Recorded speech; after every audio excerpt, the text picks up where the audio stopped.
All right, hello everybody. So we'll get back to the color series at the time of recording this, but I'm going on vacation and I wanted to do a little one shot before I head out. So we're starting with Doom by Jonathan Hickman.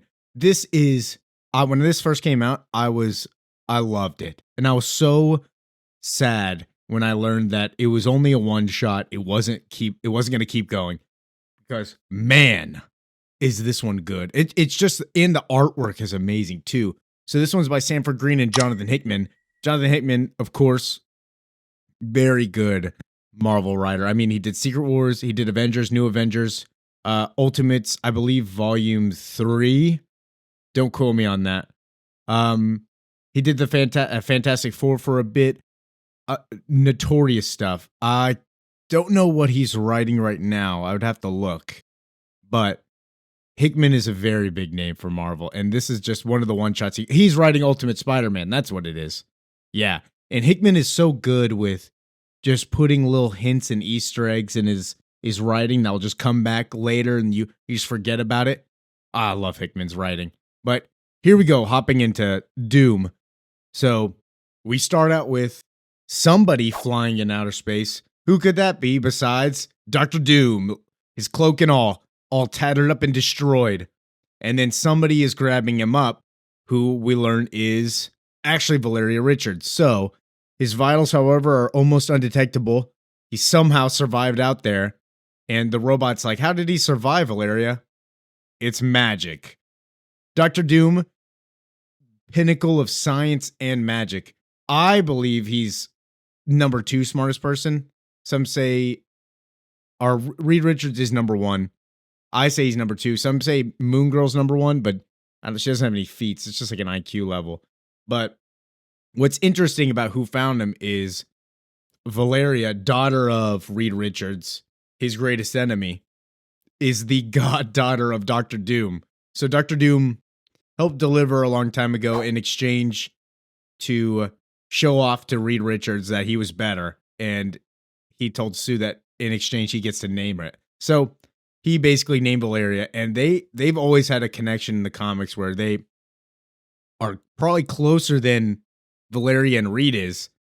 And yeah, Valeria calls him Uncle Doom all the time. I love their dynamic. It's one of my favorites. It's so good. So Valeria lets Doom come back onto the ship. She saves him from outer space. So Doom saved himself with some magic, it seems like, fighting whoever he was in space. But Valeria kind of hints at who it is. It's like, just look at what he did to you. And we get to see this giant Doom spaceship. It's like, it looks like the head of nowhere, where it's just Dr. Doom's face. But Valeria talks about Herbie. Need to find a place where he can recover, nurse him back to health. But this head is the head of a giant machine armor that Doom had to fight Galactus. So Valeria's like, vitals look pretty good. Let's bring him back. They reduce his anesthetics, and when Doom comes back, he's like, oh, Valeria, what happened? It's like, welcome back, Uncle. So we see that he did fight Galactus, and he did lose, but this Galactus is different than normal. So she plays the Doom Titan armor's memory, and it's like, hey, so Uncle Doom, you normally would have been able to be fine, but yeah, Galactus was not the same power that he always was. You assumed that he would be consistent because, I mean, he's a consistent force of nature, but you were actually too foolish to act so quickly. And then Doom's like, so if I was foolish to act quickly, what about your dad and the others? Well, they were foolish to wait. So Doom was too soon. Everybody else was too late. So yeah, she goes in. You assumed a universal constant like Galactus would remain that way because he didn't have any evidence otherwise from billions of years of consistent behavior. And we get to see this epic battle of them fighting. And I would love to watch something like this. Oh, I want this to be animated. It's like a giant Doom fighting Galactus. Like, as much as Galactus is a scary threat in the Marvel universe and then sometimes gets easily destroyed, it would be so awesome to see a bloodthirsty, relentless form. But yeah, she goes in. Yeah, you were disabused of that notion. You lost. He is not the same Galactus you thought he was. He broke your machine. He broke you. And he continued on. And then she's like, I understand why you made the mistake of thinking that he'd be consistent. Galactus, by nature, only goes around and just eats planets, keeps that energy until he gets to the next planet. That's why he's got the Herald, so he doesn't waste energy and just sends them out to find planets for him to eat instead of using up all that energy trying to get there, realizing that he can't eat it, yada yada. So he moves slowly through the universe, coveting his energy, controlling that appetite he has. But we haven't seen, and this universe has never seen, a world eater like this, so rampant and ravenous. That's what he is now. Equilibrium be damned. He has surrendered to the madness, to the hunger. And I love this version of Galactus. Terrifying. Imagine a bloodthirsty, hungry Galactus that just feeds.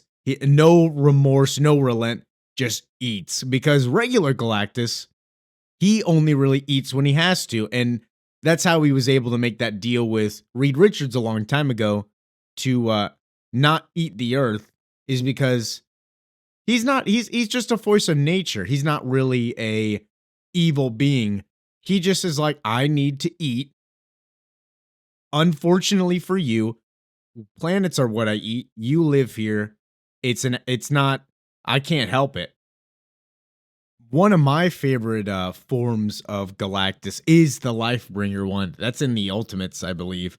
And we saw it recently. If you have been keeping up with the Ultimates, Ultimates number 8 or something, he's got a little sneak peek. They don't really talk about him. It's in the back, but the new Guardians of the Galaxy and that talk about their life and their flashbacks and stuff, but that's a little sidebar. So Valeria continues on. Yeah, he raced from planet to planet, devouring all. Worlds fell, societies collapsed. So he ate world after world after world.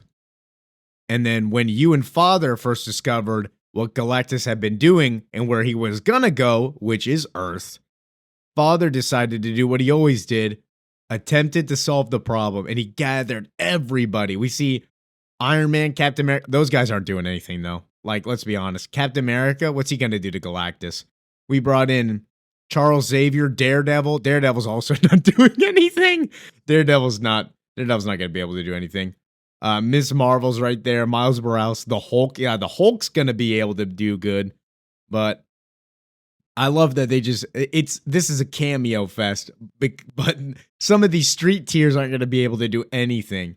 So he gathered all the Earth's heroes and the villains.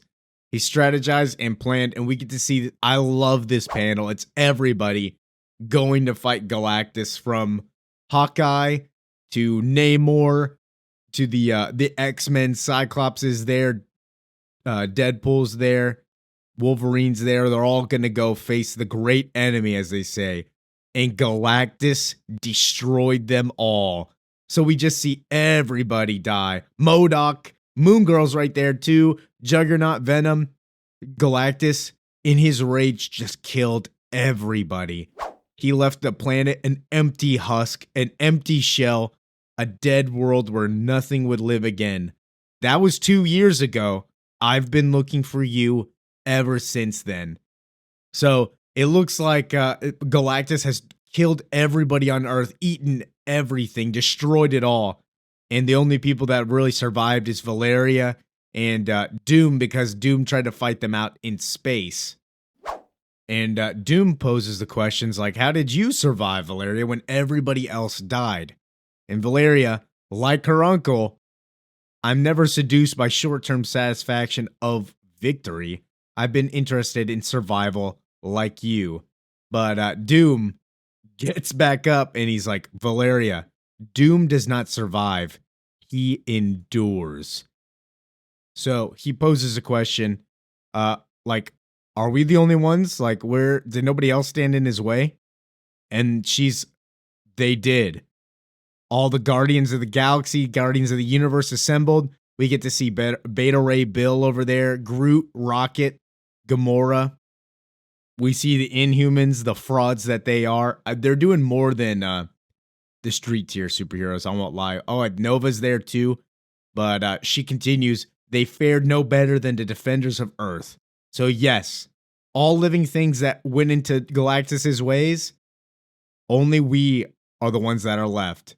So Doom needs some armor.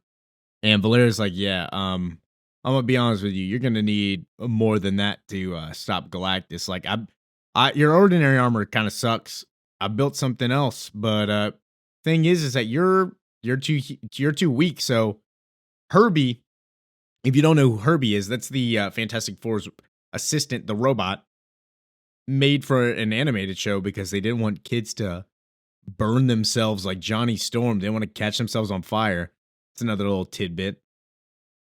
But she's like, yeah, you won't survive. So take this superhero or superhuman soul, or oh my gosh, super soldier serum that Herbie made.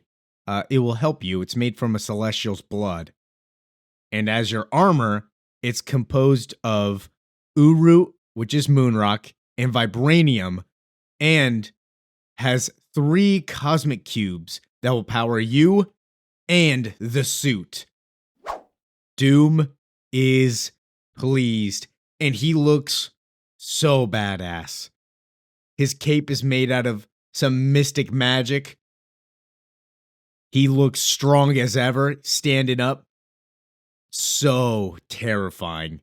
And Valeria's like, yeah, building amazing things runs in the family, but I wouldn't be too happy until you hear the rest of it. So Doom asks, like, what is the rest of it? I understand that me and your dad couldn't find out Galactus's real motives, but you, Valeria, one of the smartest people in the Marvel Universe, I would say top 3, found out first, didn't you? So she says, 2 days ago, I watched a spiral galaxy eat a broken nebula. It was so insignificant, just background noise. A brilliant nothing compared to the silhouette of what unfolded before it. And Galactus goes up against the Celestials. So, going up against the Celestials, she watched it all fight from light years away.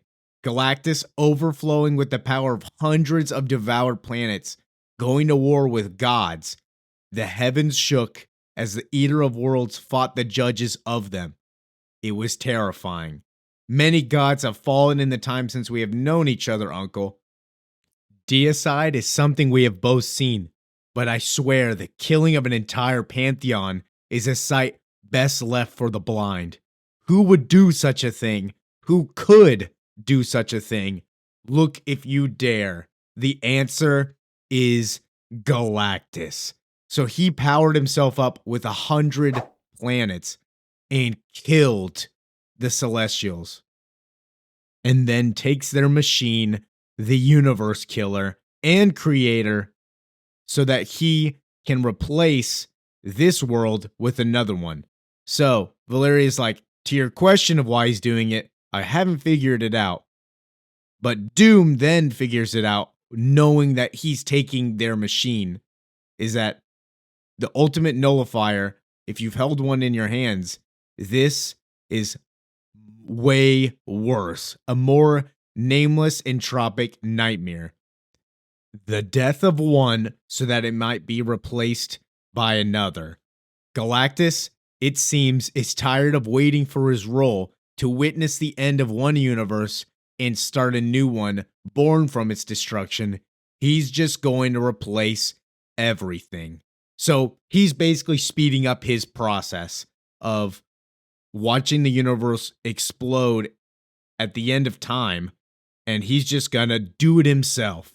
So Valeria says, we have to stop him. And Doom says, yes, we must certainly try. And we get to learn that Galactus still has his heralds, but who are the heralds? Molecule men, who are probably the most powerful things. They control all molecules in substances, and he's got 3 of them. So, Doom says he can't really destroy everything without the machine. So, Valeria says that she's going to go after the machine while Dr. Doom handles the molecule men. And then at the end of it, then they'll deal with the madness of Galactus. And then Valeria's like, I hope you're recovered enough. Like, this is going to be pretty bad. Doom, of course, the most arrogant man in the universe, strong enough at my weakest. I'm strong enough to face any foe, even should it mean my end. And then we get this amazing speech while Doom fights the molecule men with sorcery and technology. And such regret often leads to particular questions. How did it come to this? Where did things go wrong? Could it have been prevented? And most of all, how did we not see this coming? Some argue that the right person at the right time could have prevented what happened. I know the folly of this thinking. When the end comes, there will always be the desperate cries of what if. As a tyrant, as a despot, as a ruler of men, I have heard all of the questions the damned do surely ask. Because they think that civilization could have been saved, that the empire of man could have been maintained. But they do not understand the nature of the universe, the infinite finite, the endless end. They pray for a miracle, and why would they not? I've performed no small number of them, but they are praying for someone to hold up something that is already collapsing all around them. A god came to Earth and judged it. Galactus judged the Earth and every other planet that exists, and he found that we were not worth saving. Still, they pray, someone save us.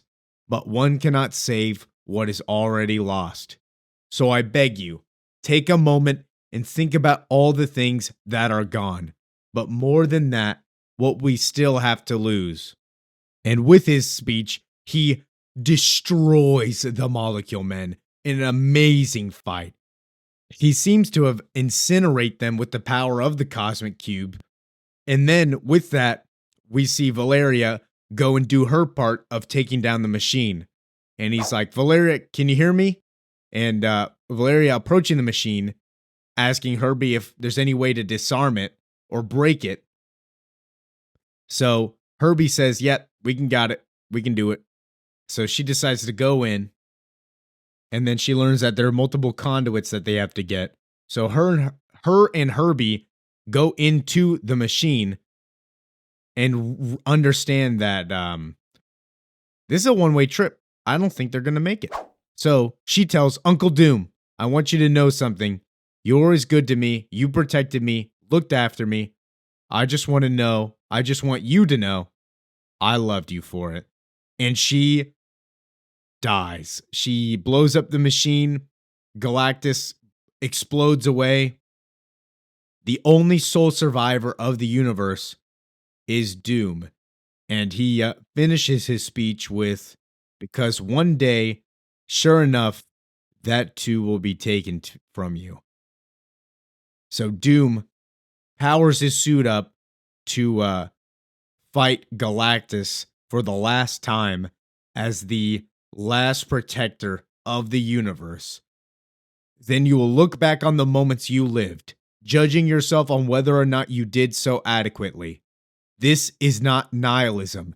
It is certainty. And we both know it in our bones. This day will come. Life ends for all of us. So accept it with head held high, refusing to be judged by what gods remain in this universe, and unscarred by whatever sins lie in your past, when all that remains is one final moment of defiance. Embrace doom and laugh in its face. In these last two panels, oh my God, beautifully drawn. We get to see the Maker. We get to see Valeria and Kang in the background of some of them. Doom wearing his normal suit fighting Galactus. And then the last panel is Uatu, the living tribune in eternity, watching over as Galactus and Doom fight. And this is where it ends. We don't get to see what happens next. It's a one shot, and I'm so sad. It's beautiful. I love that this is an Elseworld story that Hickman got to be able to do this. I love it. But thank you for listening. I think we're gonna continue doing one shots on this series because I love doing these, and they're a little bit shorter than the miniseries. I can go more in depth in just one issue than doing 6 issues. But we'll continue to do both. I love it. So thank you for listening. I will see you next time. Bye bye.